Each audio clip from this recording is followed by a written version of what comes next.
What's good, everybody? Welcome to Origin Story Study Hall. I'm with my co-host, Ben Thorp. And we have a special guest. That I'm weird back. little freak. That weird I'm little back. freak. Joseph Ostrander. There were doubters, there were haters, but Of Joey's fame, everybody knows. yeah, I created the Joeys. My name is Joe Ostrander, and I'm I think the resident expert in various areas for Origin Story. I can't think of anybody else who's been an expert. Just me. Thank you for having Insert me again. applause track. Yeah, The please do. Joeys, the creator of the Joeys is here. And we are going to be talking about Spider-Man Across the Spider-Verse? Across the the Spider-Verse. is number two. The latest Miles Morales Spider-Man film that just recently came out. But before we get into that, I thought it'd be good just to talk a little bit about what our relationship to Spider-Man is. The film Spider-Man. What's your favorite movie in the Spider-Man cinematic extravaganza? And then we'll go in from there. So Ben, how about you start? Yeah, as we all know, the best Spider-Man is Amazing Spider-Man 2.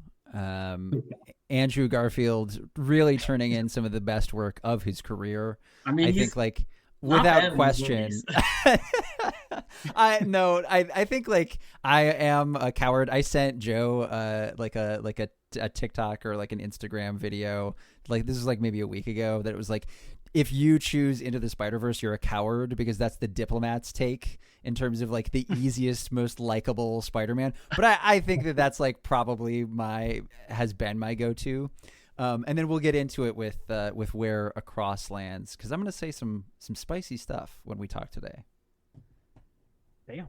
Okay, Joe. I mean, yeah, you won't be the only one saying spicy stuff. Don't you worry about that. Yeah, I mean, I love Into. I think that's a pretty perfect movie. I think my number one has been my number one since I was like 15 years old, and it is Spider-Man 2. I think that movie's like perfection. I think Alfred Molina has never been hotter on screen. He's shirtless for most of that movie. We have no choice but to respect it.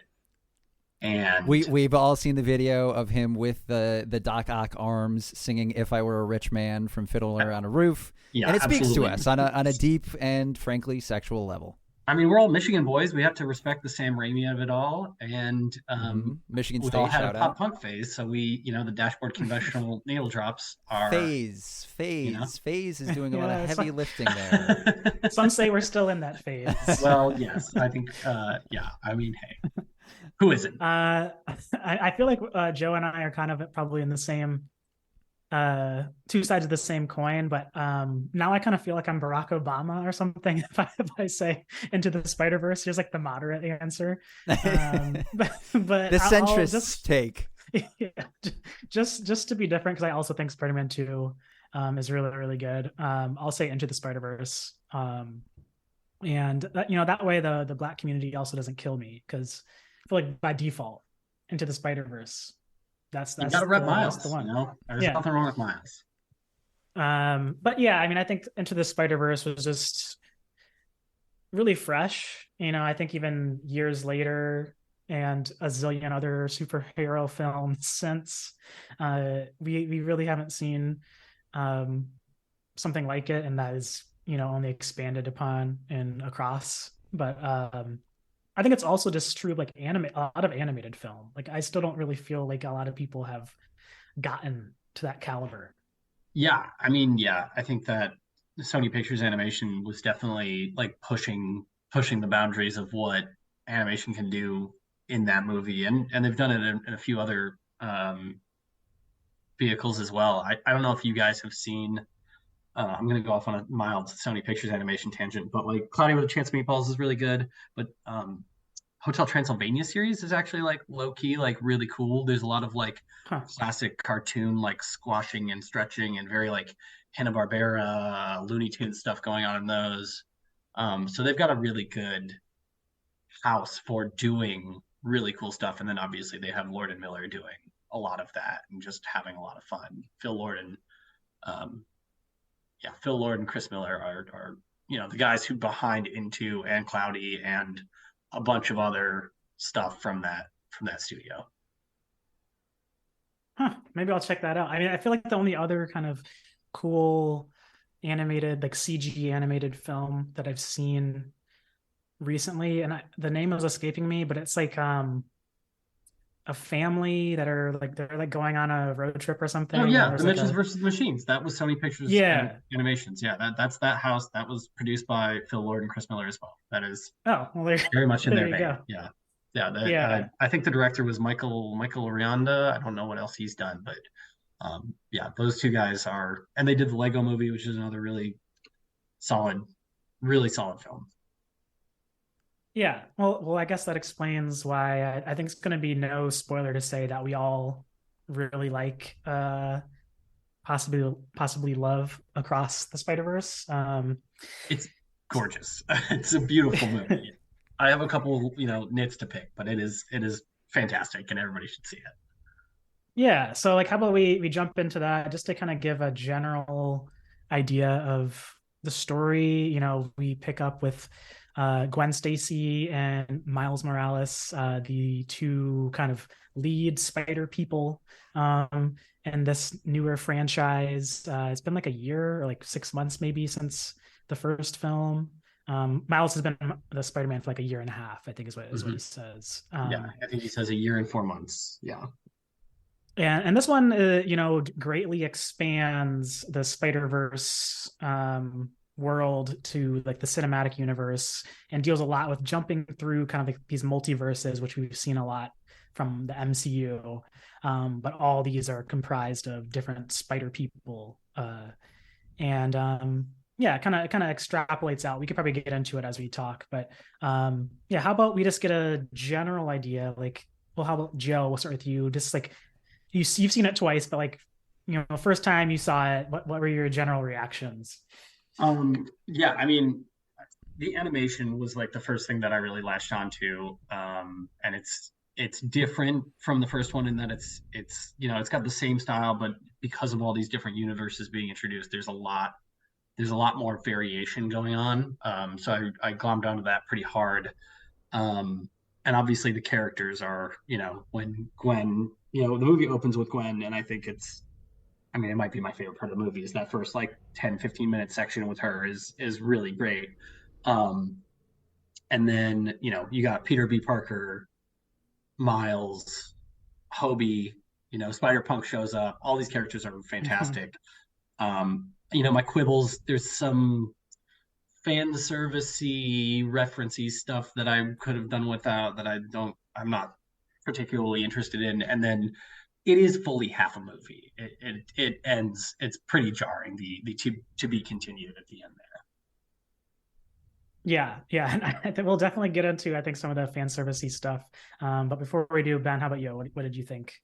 Yeah, I really enjoyed it. I think that the thing that I've been thinking about a lot with this movie is like I think the first movie is like just a really good solid superhero origin story and like really just nails like we're doing a classic origin story, and it just works. And I think what I really appreciated about this movie is like cool, but here's like let's subvert that a little bit. And like the bit is like Miles is now Spider-Man. He became Spider-Man in the first movie, but now there's this question of like, well, what does it mean to be Spider-Man? And what does it mean when everybody is telling you that like you need to be Spider-Man a certain way? And you're like, I don't think that that's going to be me. I don't think that's right.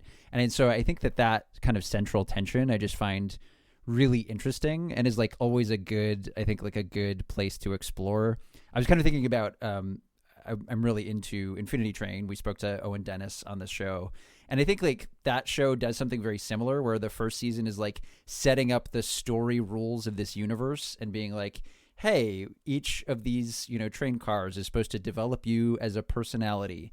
And like it's built for you to like grow as a person. And here's how your story arc is going to go.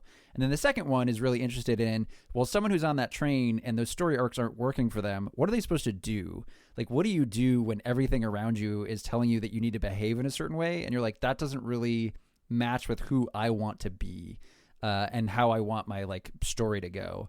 And so I think that kind of meta level that feels like it's here, I just like am deeply, deeply in love with, and felt like it really kind of plays with the formula in a way that was just very interesting. Yeah, yeah. I felt like because I saw it twice. I saw it again today, and the kind of general theme I think across both of these films broadly is like anyone can wear the mask. That's kind of the thing that they repeat, the mantra they repeat, instead of with great power comes great responsibility. um and I think that this film was really smart for what you two are getting at in terms of how it like broadens the scope and gets into that meta kind of commentary, not only in terms of like the canon event kind of stuff that we are going to talk about, but also with that theme. I loved how like in the first film, like, a lot of it is about Miles kind of feeling comfortable with being Spider-Man within the world of this Into the Spider-Verse world. And I Yeah. loved how on this one it kind of expanded it to like it's about that, but it's also kind of like about Black experience or like marginalized people's experience, and how you aren't going to be maybe protected in the same way, and that once you're an adult. And also like this classic argument that has always been around Miles Morales as a character of like, can he really be Spider-Man? There's always been a lot of backlash towards him being like a central figure. So I think between the two viewings, I've been thinking a lot about that. But Joe, I definitely on the second time through really felt that feeling of like, damn, this is really just half of a movie. It definitely left me a little bit colder at the end. It sets up so many threads and it doesn't really answer any of them. Like, they're all stated, but none of them are answered. And that bummed me out in a pretty big way. But yeah, I did love the monologue that his mom gives him about, you're talking about like the Black and brown immigrant experience. Like there's everything they set up is so good. I wish they had finished a couple of them, Yeah. or ended.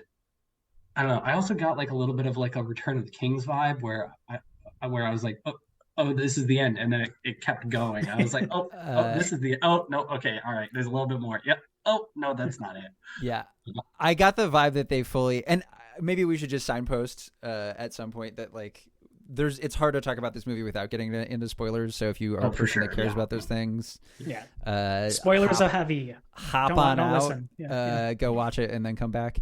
The thing that I was thinking about, and like the point where I was like, oh no, they're fumbling a little bit here, is that Gwen scene at the end where Gwen goes in and like talks to his parents, and it's like doesn't make a lot of sense, but you can tell that they were like, well, what we have to do is we have to like nod back to the fact that the parents still exist and like try to have some kind of like conclusion to their storyline before we end for the next like year or however long development is going to take. And so it's supposed to come out in March of next year. There's no way. No, I'm just telling you what they told me. That thing is going to get delayed. It's not coming out for another 4 years. I feel like we all need to accept that now. Okay, well, here's a question for you two. Like when you watched it, I know Ben, you've only seen it once, so this will actually be a really good question for you. When I was watching it today, when I first watched it, like at the end when, Miles has been transported back, quote unquote, home, and it turns out it's not the universe he's from. Like, I think that they do a pretty good job of signposting like that he's not in the right place after, he's kind of talked a little bit to his mom. Like when he gets to his house, you're kind of like, oh wait, something maybe isn't right. But on the second time through, I definitely noticed it a lot sooner, obviously, because I was like anticipating it. But I was kind of curious, like, how quickly did you intuit that he wasn't where he was supposed to be? I got like fully mad when he glitched. I was like, that's not the rules. He's back home. What are you doing, movie? And then I realized what was going on. I was like fully upset at the movie for breaking the rules. And then I realized that was a dumb thing. For me, it came like shortly after, like, so he comes out to his mom. He's like, I'm Spider-Man. And she has like a very muted reaction. She's like, oh, is this a costume thing? And there's like a little bit where it allows you to have this moment where you're like, she's just maybe not up to date on like the news. But then you're like, now wait a minute, like his dad is like mad about Spider-Man like all the time, like constantly talking about him, at least in the first movie. Like it doesn't make sense that she would have no idea who this was. And then it's like he walks into the hallway, and I think like pretty shortly after, because it's doing this trick where like Gwen is in his world, kind of at the window listening in, at the same time that he's like starting to come to this moment of like, wait a minute. And it was like, I think like shortly after that where I was like, oh, so like they're about to pull a switcheroo on us. And they also do the exact, like the classic thing where it's like, it's set up as though Gwen is about to like open the door and say hi. And then, she opens the window and it's an empty room and you're like, oh yeah, okay, here we go.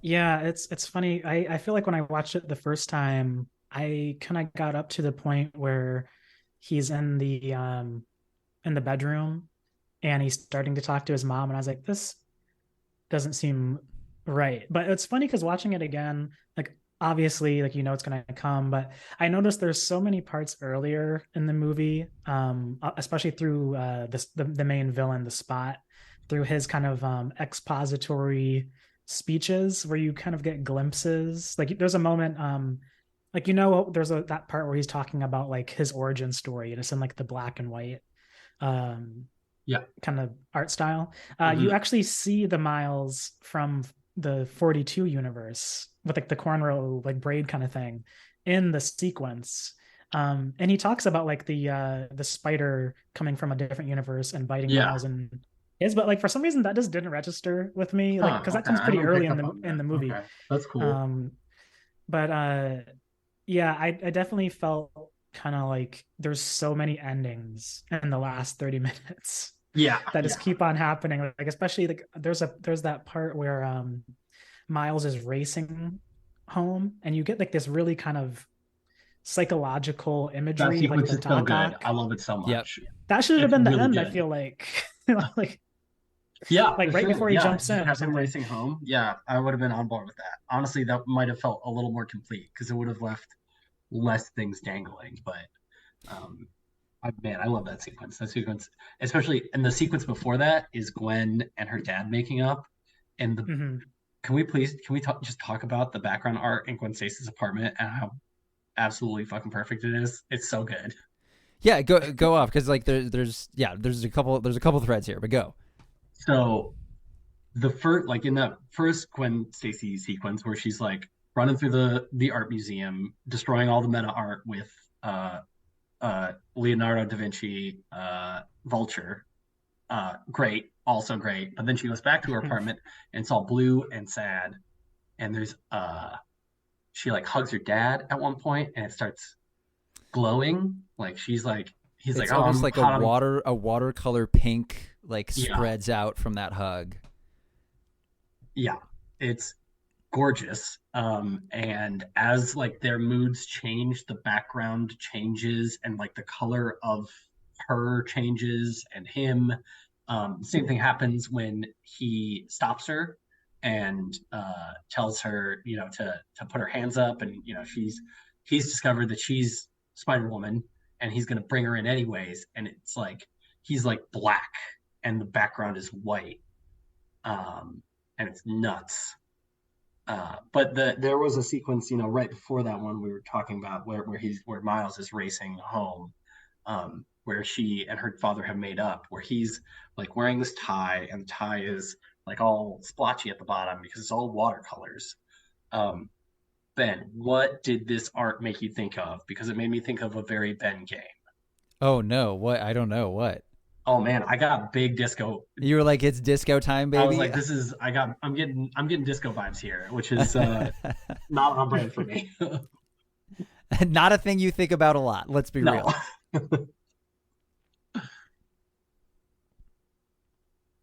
Sorry, I think my thing just stopped recording because somebody called. Hold on. I'm gonna start recording again. You're good. No, but I think the Gwen Stacy, like the watercolor motif with the blue and pink kind of stuff happening. It's so good, especially like I agree, like Joe, the opening is like incredible. So yeah, absolutely incredible. Like I don't think that the movie really gets to that same perfect high of like blending like the emotive kind of stuff happening with just like the visual cool as it does in that opening 10 minutes or whatever. Yeah, it's nuts. It's, I mean, unreal. And it's crazy because they stepped up the game in Into the Spider-Verse so well, and then they just went and did, totally different stuff with this one, and it looks absolutely sick. I gotta say, I remember Into the Spider-Verse being very beautiful. But it was like interesting going back and like rewatching clips from it, and I was like, oh wow, Across the Spider-Verse is like they is like night and day prettier to look at. Like they really just like went ham on like taking it up a notch. That's interesting because I was actually going to ask you all that because I haven't watched Into the Spider-Verse in a while, and I was wondering if like the art style was similar because it seems just so heightened in this one that I'm like, it is. I mean, the like thing this? that I was noticing is like it was like, oh, the models look more like, oh, I'm looking at like a model of a face that's like moving, and it feels like a little bit more disjointed too. Like part of the thing with Across is like things just feel like they move very organically and very smoothly. And like there's a little bit more of like the shuddering happening in the first one. Yeah. And so I guess it's been 4 years. I didn't expect to go back and be like, oh wow, it's like noticeably different. But I was like, oh wow, they've like a lot has changed, and I didn't even clock it until I was like, going back. Yeah. And like, the main thing that I remember from that movie, like obviously most of it's beautifully animated, but there's a couple like sequences where you're like, this is what, like the collider sequence with Kingpin is like the most bonkers part of that whole movie, where they're really putting it all on the table. And then this one, they start from the Gwen Stacy fight with Vulture, where you're like, where are we going to go from here? And then they wind up at 2,000 Spider-Men chasing Miles on a giant train, and you're like, okay, well that counts. Yeah, congratulations, you did it. Yeah.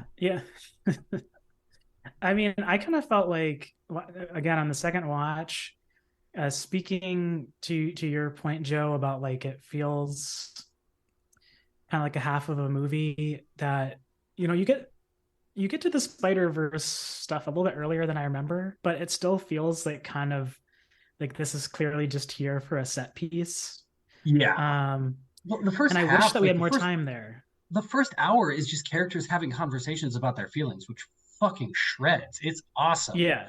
It's like Gwen and her dad like getting in a fight, and then it's Miles and his parents getting in a fight, and then it's Miles and Gwen swinging around and talking about their feelings and like their fates and how they feel about one another. And you're like, you guys should kiss.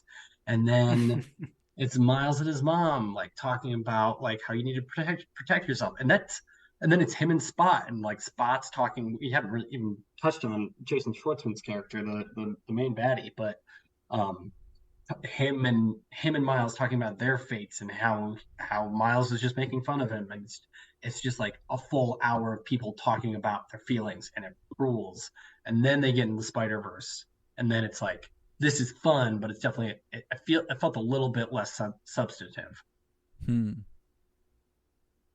Yeah. Maybe now's a good time to pivot to the hulking girth of connected universes and the MCU or the Sony MCU that is maybe breaking its way into this, and like how that feels and how that's hitting everybody. I did not care for the Venom nod. I don't care about it. I don't need it. I didn't really like any of the live action elements in this movie. I didn't. Was that what that Chinatown scene is? Yeah, that's the convenience store for Venom. And it's when Spot's in there, he grabs a pack of gum, and it's called Venom Mint. Oh, okay. Yeah, that's really funny. It's interesting. It's not great, and it's like it is a whole joke sequence from Venom that they're like trying to do the same joke again. It's rough. Damn. Yeah, I was wondering about that this time because I haven't seen either of the Venom movies, and I just assumed like, oh, this is like a MCU nod to go along with the Donald Glover thing. But I guess those are two separate Is the Venom part of the MCU? I think they're separate. No. I don't, but I ultimately don't care enough to try to figure out. Like, Venom is a Sony product, but also Michael Keaton did show up as Vulture in Venom 2: Let There Be Carnage. So I don't know. There you go. I don't know, and I don't care.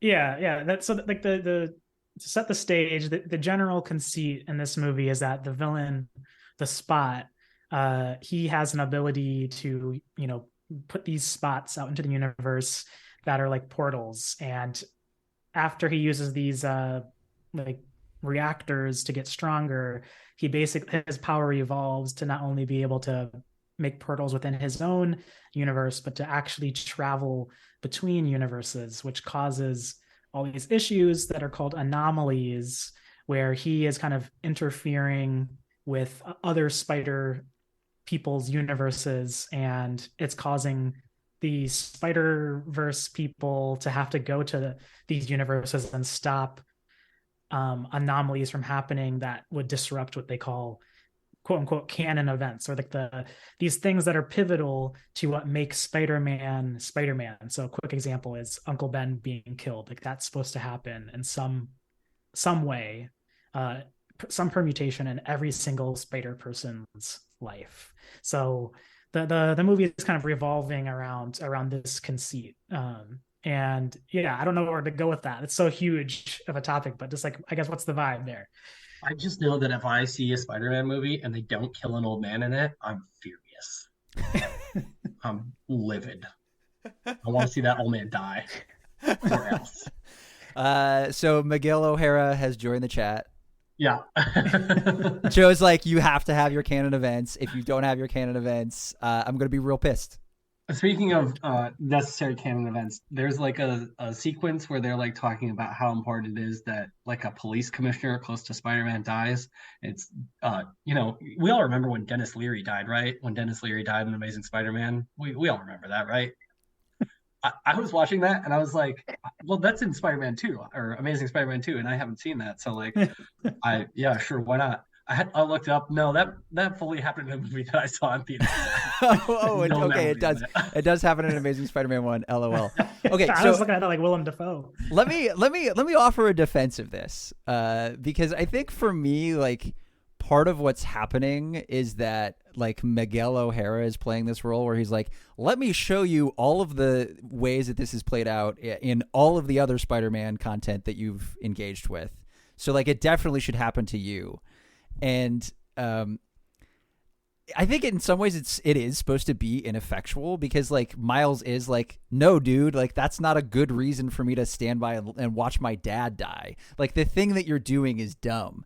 And like Miguel is like, no, but look what happened over here in Spider-Man, the Spider-Man comic that nobody read. Like, you should definitely let your dad die. And it's like, no, dude, that's a bad reason for that to happen. And so I think that like in some ways, because the movie is playing with fandom and playing with canon, I think it is asking you to be like, because maybe there is, again, like a spider obsessed person who's like, yeah, like, you have to have Miles doesn't belong here. You have to have your canon event. Dennis like Leary has to die. Dennis Leary has to die. Like, what are we doing here, folks? And I think it is playing with that and asking you to be like, okay, but like, really though? Like, is that really the way things should be? Is this guy actually making sense? And the answer is like, probably not. Yeah. Ben, are you recording this? Yeah. Okay, because I think I might have like overwritten some of my. I think I had the cursor back. We've got backups on backups, baby. I've got it. Yeah, you're good. Okay. Sorry, Joe, go ahead. Yeah, I get that. Like, I think you're probably right.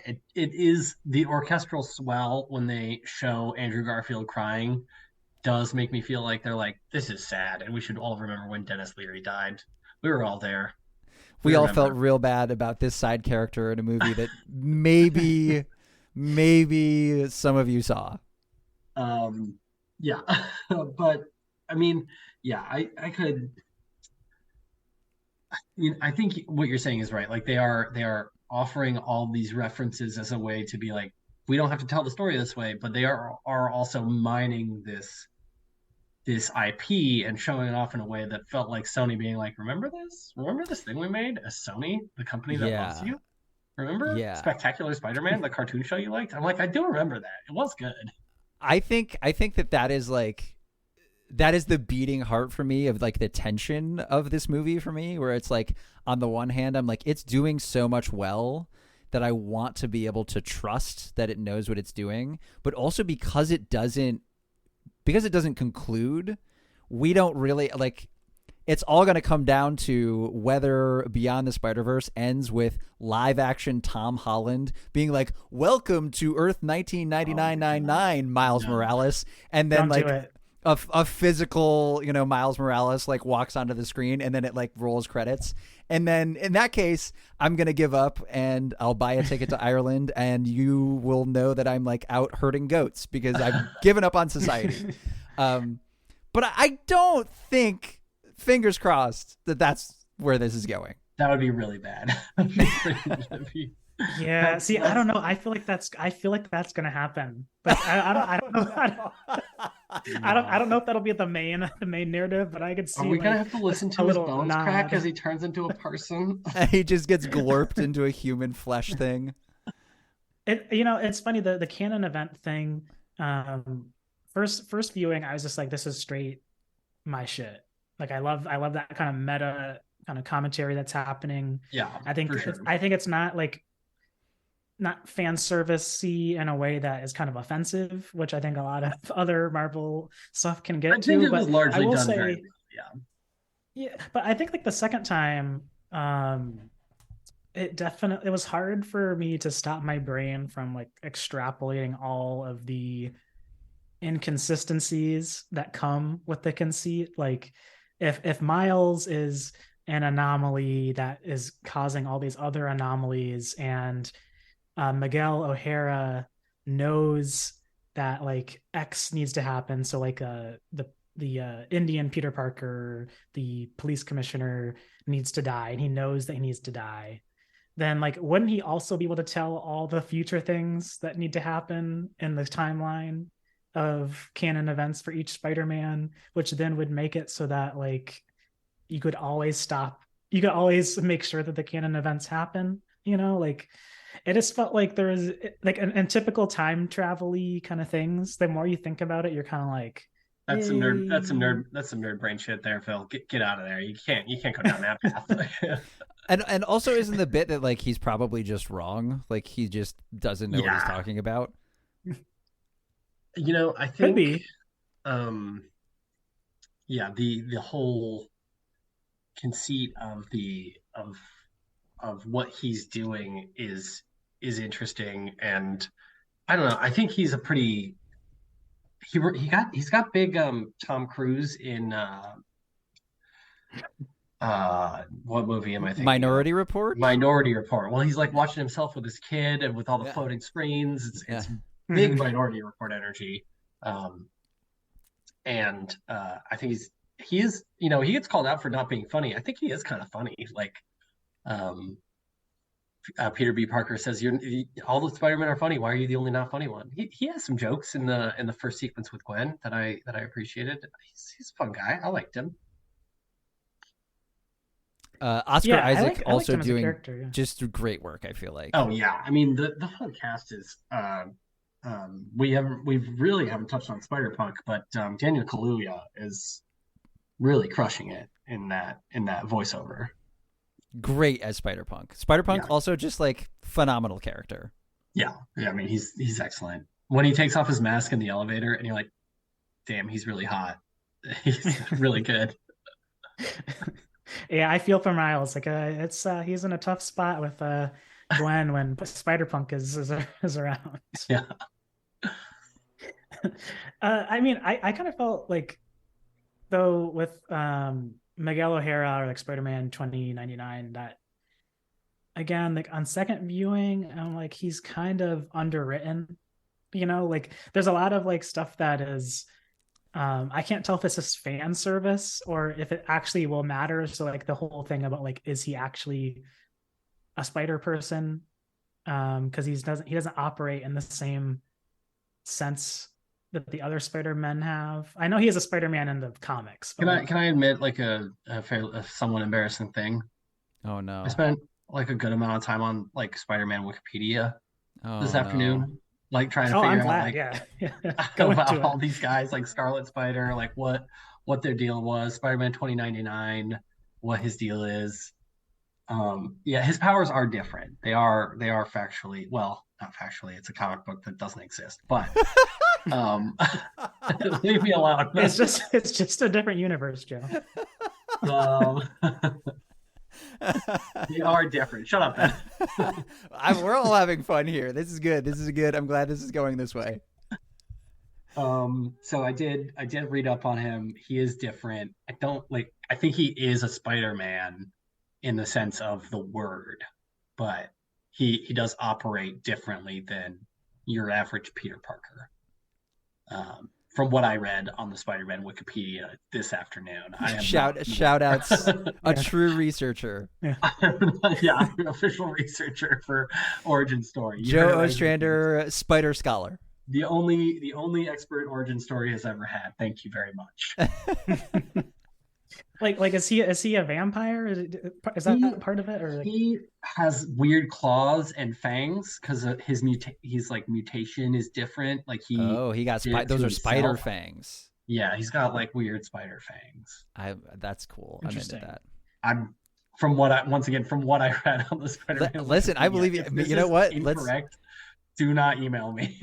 Time to pull it up. Like we can just all do this right now. 2099 Spider-Man. yeah. I mean, I kind of just felt like it ultimately it doesn't really matter, but I think because the movie ends inconclusively, especially the second time when you've kind of gotten over just the sheer like experience of seeing the movie, it leaves you with these questions where you're like, okay, well then why are we pointing this out? Like, why is there this whole moment with Miles kind of asking him if he's a Spider-Man? And there's kind of all these references to like if he really is a Spider-Man.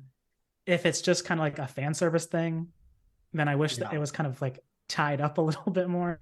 But it just kind of makes me exactly. it's making me Like, ask these questions that probably aren't even, they don't matter. But they don't. Yeah, fair. Should we touch a little bit more? That feels relevant though. I feel like the question then is like, yeah, like do you really belong here either? Dude, Yeah, right. Who's trying to decide like that I don't belong here? I don't know. So it sounds like the second viewing, everybody's cooled. We've cooled off. Honestly, I feel like I had a different reaction. I went by myself the first time and had a pretty good viewing experience. I went with a couple of friends the second time, and I would say there was like a family behind us, and they were like getting up, and honestly, it was great. They had like brought the crinkling. They had brought in like grocery bags of yes snacks. They were going ham, and we have to respect it. But it was a mild ruckus, I would say. But I think I was a little softer on the movie on the second viewing, and I think I actually moved it up a little in my Joey spreadsheet. Oh, this is super important because yeah, I feel like before you had it below like Dungeons and Dragons, and I was like, wow, that's Joe. Yeah, Joe said up mid. a little bit. Yeah. has it moved up in the Spider-Man Joey It moved list? up a couple spots in the Spider-Man list as well. On my Letterboxd at Osti on Letterboxd. The only thing I really post on. But you did not add the coveted half star, I notice. I did add a half star. Oh, is it 4.5 now? Let's go. It is baby. 4.5, yeah. Oh, and it's now over John Wick. Let's fucking go. It is over John Wick. Yes, I moved it over John Wick. We're so back, baby. All right. See, I feel like second viewing, I don't think I've cooled at all. I still think it's probably close. I mean, it's hard to not feel that it's not a complete movie the second time. But I feel like if you're just seeing it one time, it's like I left the theater being like best superhero movie I've ever seen. Yeah, but I think like the second viewing, it just kind of it's gotten me, now that I don't have to think about just the visual spectacle in a good way, it's gotten me thinking more about like what it's actually trying to do. And the canon event stuff, I have faith that they'll pull it out, but I think it leaves you on a second viewing. You're kind of like unsure. You're on shaky ground on as to whether it really is going to grapple with the implications that it's setting out. Yeah. Also, can I just ask? Did either of you know? Is this something where this was intended to be like they were going to make 3 movies, or is this something where they like 100%? The original title for this movie was Spider-Man Across the Spider-Verse Part 1. Okay. And so it's not the case that it started as one movie and then they're like, damn, can't cram it all in. Here we go. No, I don't think so. Because I'm in you are too, Ben. I'm in like a box office betting pool where like you guess the top 10 movies of every year. And this movie was supposed to come out last year, and when you look at like the upcoming slate, when I was looking at the upcoming slate, it was listed as Spider-Man Across the Spider-Verse Part 1, and that's what everybody had it on their lists as. Interesting. Okay. Yeah. Um, I wanted to talk a little bit more about the Donald Glover cameo and why I kind of liked it. Oh, okay. All right. Because it is a little fan servicey, but let's talk about the history of Miles Morales as a character. Okay. when he was being first created. Wait. Can we pause? How do you have notes, and how long are they? They're not that long. Okay. You're being pretty mean right now. I'm not. I'm just appreciating. I'm appreciating you, Joe. I'm all in. I bought the original Miles Morales comics when they released, so I'm here for you. They're great. And people were sending articles in our little group chat about his inception and his reception and do you guys remember before the Andrew Garfield movies came out? And Donald Glover actually talks about it in his stand-up special, where there was an online movement to get a Black Spider-Man, and the best choice was Donald Glover. Yeah, Donald Glover. And correct me if I'm wrong, that's why he had a cameo in Spider-Man Homecoming, right? I think that's a big part of the reason. And he actually plays Aaron Davis in that movie. Right. He plays Miles' uncle. He's credited as that character, as the character who later becomes the Prowler. But that whole movement was happening around the same time as Miles Morales, the character, was being created. They are like parallel in time as all that's happening. And then he obviously has that cameo in Homecoming. He shows up in I think it's an Avengers cartoon show, or maybe it's just Ultimate Spider-Man, but there's a cartoon show where he voices Miles Morales as well. And now he's in this, and it is crazy how much time he has had around Spider-Man. There's also the season 2 of Community. He wakes up, like Troy wakes up in a Spider-Man shirt, like as a reference to it. There's so much. And someone on, I think, Twitter was pointing out that in one of the screens of, I think, Into the Spider-Verse, someone's watching on TV that episode of Community where he sits up and he's wearing the Spider-Man outfit. Oh, really? Yeah. I don't think I've noticed that. That's really good. Yeah. So he has orbited this character for the past decade and a half almost. Like it's nuts how long he's just kind of been around it, and how much they have been tied up together. So in some ways I did like that cameo for all of those reasons, and in some ways I was like, yeah, I don't need your live action in my Spider-Verse. But yeah, I just wanted to touch on that a little, and I'm sorry if that was too long-winded. No, Joe, thank you. That was beautiful and good, and I'm glad you took notes. You know what? You're being responsible. Yeah, so because there's that scene that's live action, and then I guess now that I know this is Venom Chinatown thing. Yeah, I think now that I know this is a Venom reference, I don't like it as much, but I kind of liked that one more than I definitely like that one more. Yeah. 100%. Than the Donald Glover one. I think it just looks like shit. I'm Yeah, like, it I, doesn't. I just wish they presented it differently. It just clearly looks like, hey, they were like, hey, Donald, can you hop in the green screen in your office real quick and we can just, superimpose you. 30 seconds Yeah. tops. Fag minimum, in and out. We're not even gonna pay for that. You're gonna get a gift card to Yeah. like Taco Bell, and thanks for showing up.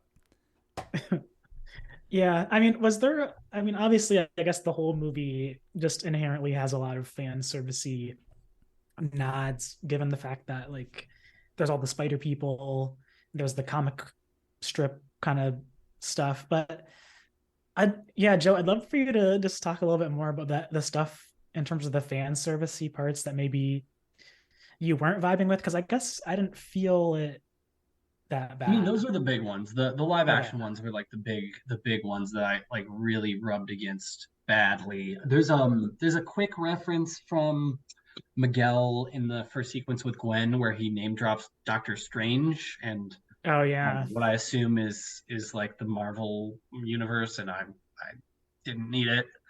Um, um, those are the big three that, especially on the second viewing, like still kind of stuck out pretty hard.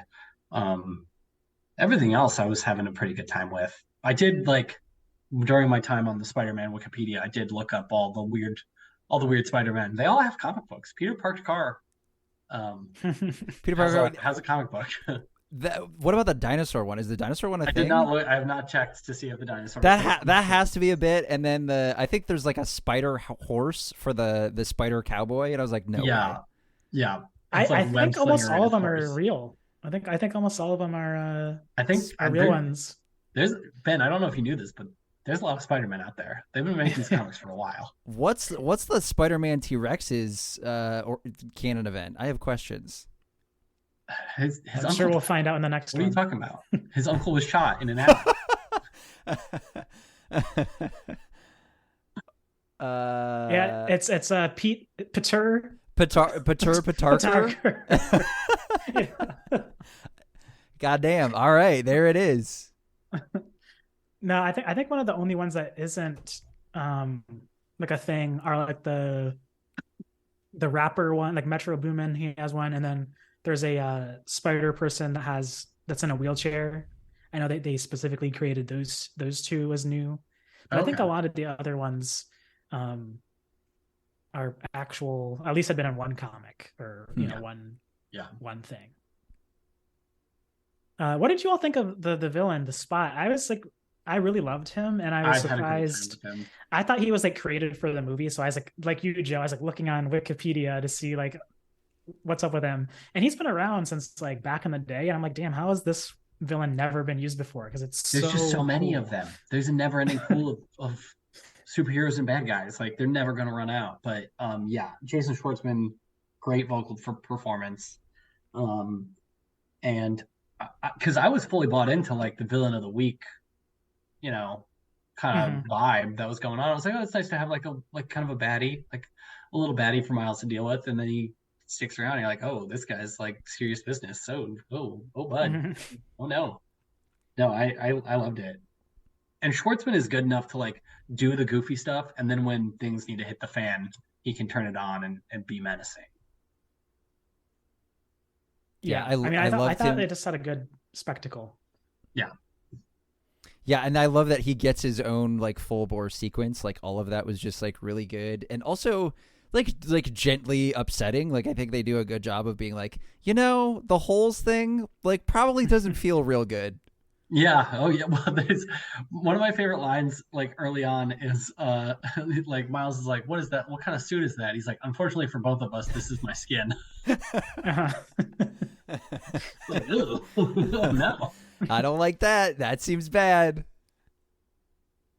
Yeah, this one I felt like it even compared to some of the MCU, like I think the Tom Holland Spider-Man ones, they have gotten progressively more violent, like in terms of like showing like blood and stuff like that. But I don't think like subject matter wise and even like jokey wise, I don't think they're like that adult. I kind of felt like this one has like a lot of little slips in, a lot of little kind of adult jokes Oh, in for sure. there Yeah. Yeah. that I was surprised by.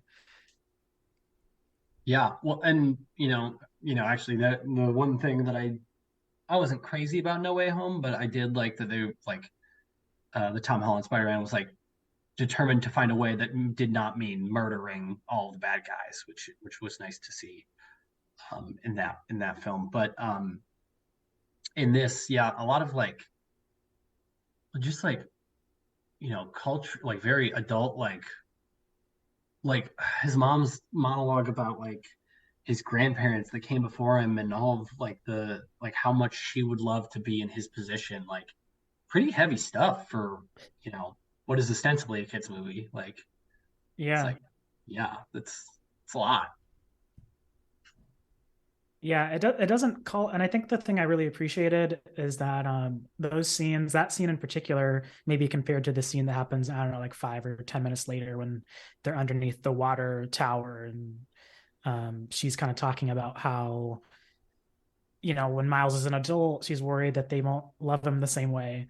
I think that one is kind of clearly like one of those like Oscar-y kind of moments. Like this is like a heightened moment, but I think the one that you're talking about, I love how it doesn't really call attention to itself. Like it's you could watch that scene and it could completely like blow past you with all the other visual things happening, but it's Yeah, able to kind of have these really kind of complex moments about like intergenerational wealth and trauma and whatever else, while also still being like a completely fun movie for the people that just sort of there to look at yeah, for amazing sure. art. Well, and yeah, I mean, right before that is like when he says like he's getting yelled at and he says whatever, and I like it took me back of like I was like, oh buddy, oh no, oh no, Oh buddy, you're in a bad way. oh why did you do that? So yeah, I mean it's adult, it's relatable. I mean it's pretty incredible. It's an incredible little movie. I think yeah, wild trip. Is there anything else we have to say about Across the Spider-Verse? I think I got. I think I'm done. I got What's all my. what's left on those notes? I think I'm. I think I'm good. I think that's everything. I'm excited to see Bad Miles, who was voiced by someone else. If anybody Hmm. picked up on that. Oh, I did not pick up on that. Miles G. Morales is in the credits as he's voiced by another voice actor. Oh, that's pretty cool. I'm into that. I mean, what do you two hope will happen in the conclusion? Like what would how would you like the story to progress? Like what are you hoping is going to happen, or what are your concerns in terms of where we're at going into what they're saying is the final film? We'll Don't say see. that. Don't do that. Don't do Yeah. It has to be the final one. This is the final one. We will be done. Obviously, there's a 3 hour movie after this next one where we watch Miles turn into a human flesh Yeah. mound. Yeah. And it's just graphic, horrifying to behold. Yeah, John Carpenter's directing. Yeah, it'll be a reverse because like here's the thing, Phil, the end of Evangelion 3+1 is walking out into live action, and it's nice. It feels good. If that happens with Beyond, I'm rioting. I mean, there's clearly Eva influence in some sequences. So I feel like the turnaround. Here's my question. I don't think we're gonna last that long in this other universe? Question mark. I feel like he has to. yeah. There has to be a moment where he hangs out with himself, and but then we have to get back to everything else that's happening between Spot and Miguel O'Hara, and so I'm like, ultimately, like that has to resolve. I feel like pretty quickly. Yeah, yeah. The other universe stuff has to happen pretty fast, and he's got to move through that, deal with Miguel, deal with the Spot, save his dad. It's like I don't know how they're going to do it all, but I assume something like that. And like I know because like I wasn't really expecting this movie to be about grappling with how you have to tell a story and how you have to tell this story and who should you be as a person when everybody is telling you how to be like so I assuming they continue to evolve the narrative again in number three. I have no idea what they're gonna do. Like I genuinely have no idea. Yeah, I mean they have Yeah. to mess with like and again, I think like having a prowler foil is good. Is like, oh, like here's how things could have gone differently. Here's how your story might have gone if you didn't get bitten by a spider. And then I think the question becomes like, yeah, what are the choices that you made along the way, and then like how do you take that back into this conversation about like whatever we're doing here? But boy, yeah, it is. I think you guys are right. There's a lot of spinning plates. Yeah, well, it's funny because I feel like when I think about the next movie, like let's say it's also 2 hours and 20 minutes or whatever, however long this one was. I'm almost like, okay, what is the second half of that movie going to be like? Because I think, yeah, you have the save your dad, but the spot is already in your universe when this one ends. So I'm kind of like, okay, how long can they prolong that aspect in a sequel?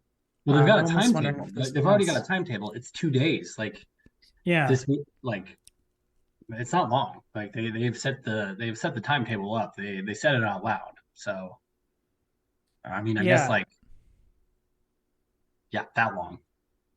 yeah. And then I mean, I guess I would assume that the Spider-Verse stuff has to end, right? Like they kind of have to close up the bow of like, because is the implication that so Miles, who is the original anomaly in the in all of the Spider-Verse, that because of what happened with him, this organization had to start. That Is is that the kind of that seemed like, yes, that seemed like the vibe. so? It seems like that kind of the Miguel storyline has to be like, we need to close up. Like you're done cooking, bro. Get off the We're, grill. we're gonna close up all the loops. Yeah, I think that the thing that makes me think that maybe they won't do that is I feel like there are a lot of nice moments of people being like, oh, coming into contact with you has like changed things for me, but in a subtler way, that I've avoided my, canon events, or I've changed my events just by like meeting you and you being a person. Like there's that monologue from Peter B where he's like, I had a kid because I met you. And like, I went and got back with, oh my God, who's the lady? Mary Jane. No. Mary Jane. You're gonna get so many emails. It's what I deserve, and frankly, I don't know why it hasn't happened more already.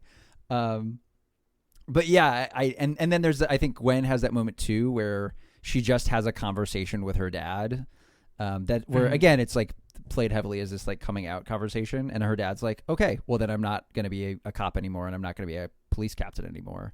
And so I think there's a version of this where it's like, we don't have to go as hard as the Miguel O'Hara version where everything is sliced and diced and like you go back to your universe, or we just kill you because we have to stop all the anomalies, and people are going to be like, no, it's okay. These things can touch each other and that's fine.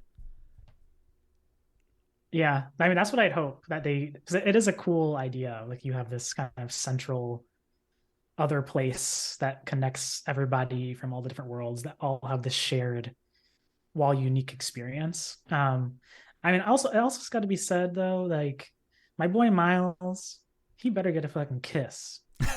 Yeah. In the third final film. Not enough kissing. You're absolutely 100% right. Not 100%. enough kissing. The fact that we were robbed of even a simple hand touch, bleak. They leaned into I'm each trying other. to have this anime shit. It was cute, but yeah, there was not enough kissing. That's my biggest hope. I think we should end on there's just not enough kissing. Yeah, not enough I think kissing. that's good. 4.5 out of 5. Not enough kissing. Thanks for having me, guys. It was a blast. Yeah. Thanks for coming, Joe. Always a pleasure to talk to you. Am I the only guest to show up twice now? No, we've had Neil Jones Motherfucker. twice. I think that's it. And Okay. I think that's it. So if we get you back a third time, that's a true record. 3-timers club. I get a belt. Bet. Yes. I mean, we already know you're coming back for a third time because the Joeys happen every year, baby. Absolutely. Yep. I'm coming for that crown. Everybody watch out. So that was our conversation on Spider-Man Across the Spider-Verse. I think we can all I can speak for everybody in saying that it's definitely worth your time. Amazing shit. Go check it out, and we will be back here again on the next episode of Origin Story. All right, I gotta work at 6 a.m. tomorrow, so I should get out of here. Yeah. All right, take it easy, guys. Yeah, thanks, Joe. See ya. Yep, bye.